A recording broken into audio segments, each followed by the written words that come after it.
Assalamualaikum warahmatullahi wabarakatuh. Bagaimana kabar kalian hari ini? Baik-baik saja ya? Syukran, alhamdulillah. Pada pertemuan satu semester ke depan, Ibu akan membahas materi mengenai pasar modal syariah. Apa sih pasar modal syariah itu? Sebelum kita jauh membahas mengenai pasar modal syariah, terlebih dahulu kita paham mengenai definisi dari pasar modal. Apa itu pasar modal? Pasar modal adalah jual beli surat berharga dari perusahaan atau pemerintah yang membutuhkan modal usaha. Kemudian apa itu pasar modal syariah? Pasar modal syariah adalah pasar modal yang memperjualbelikan surat berharga sesuai dengan prinsip-prinsip syariah. Terus bagaimana fungsi pasar modal?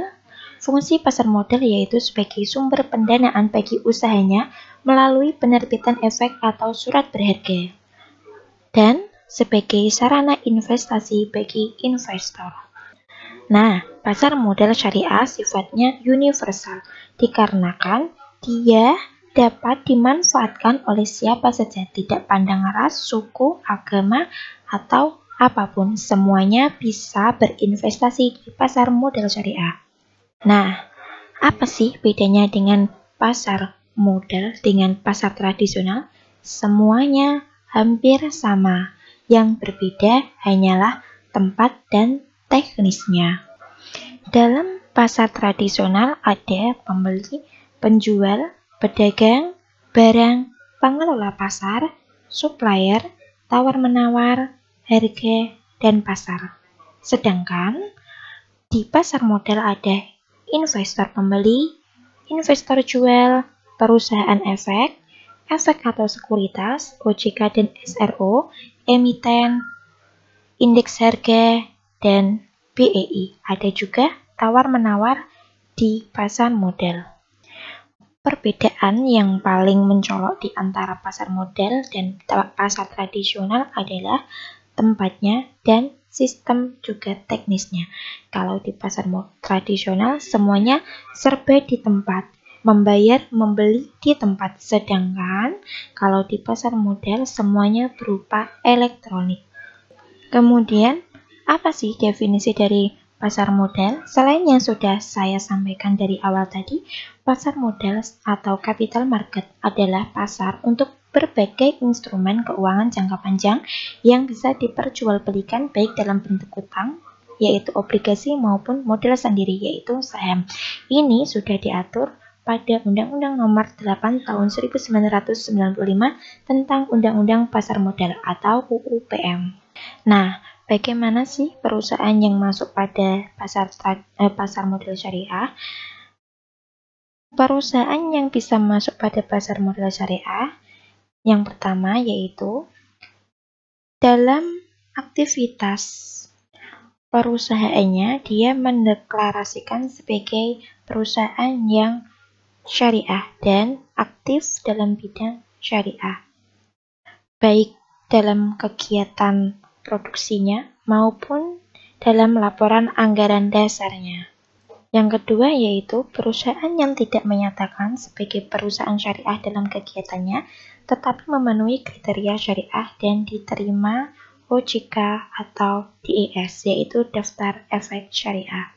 Nah, pada slide ini sudah nampak ya bagaimana pasar modal yang sesuai dengan prinsip syariah dan secara konvensional. Kalau pasar modal secara syariah, dia benar-benar memegang prinsip syariah, sedangkan kalau pasar modal konvensional, dia lebih mengejar keuntungan. Terus, bagaimana sih pasar modal syariah itu?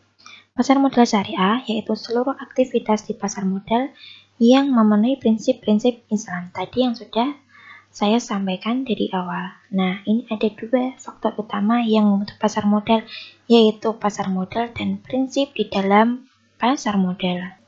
Prinsip syariah di pasar modal adalah prinsip hukum Islam dalam kegiatan syariah di pasar modal berdasarkan fatwa Dewan Syariah Nasional atau Majelis Ulama Indonesia atau DSN MUI.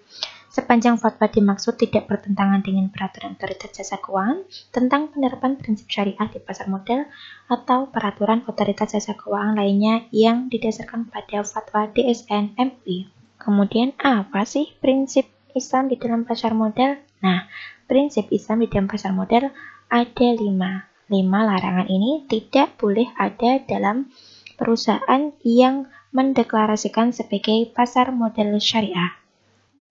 Yang pertama adalah pelarangan riba. Apa sih riba? Riba adalah suatu tambahan dalam transaksi efek yang ditetapkan atau diperjanjikan di depan dan menjadi bagian tidak terpisahkan dari transaksi tersebut. Nah, di dalam pasar modal konvensional ada nih yang namanya sesuatu yang diperjanjikan di depan. Nah, ini bedanya dengan pasar modal syariah. Tidak diperbolehkan ada perjanjian di depan. Semuanya mengalir berdasarkan mekanisme pasar. Tidak ada yang diharuskan ditetapkan untuk mengawali.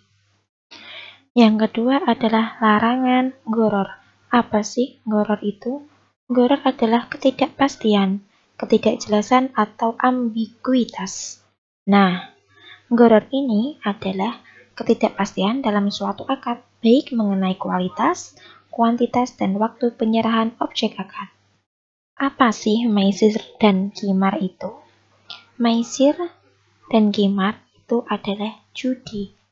Judi diartikan sebagai permainan dengan memakai uang atau barang berharga sebagai taruhan. Yang selanjutnya adalah kehalalan barang, karena kehalalan barang itu sangat penting dalam pandangan Islam, yaitu dapat berdampak terhadap sah atau tidaknya suatu transaksi. Kalau barangnya tidak halal atau haram, maka bisa membatalkan suatu transaksi. Yang terakhir adalah transaksi doror. Apa sih transaksi doror? Nah, transaksi doror adalah yang terakhir adalah tadi transaksi doror. Transaksi doror adalah transaksi yang dapat menimbulkan kerugian, kerusakan, atau penganiayaan terhadap orang lain, sehingga orang lain tersebut merasa rugi, merasa menderita, dan merasa terabaikan.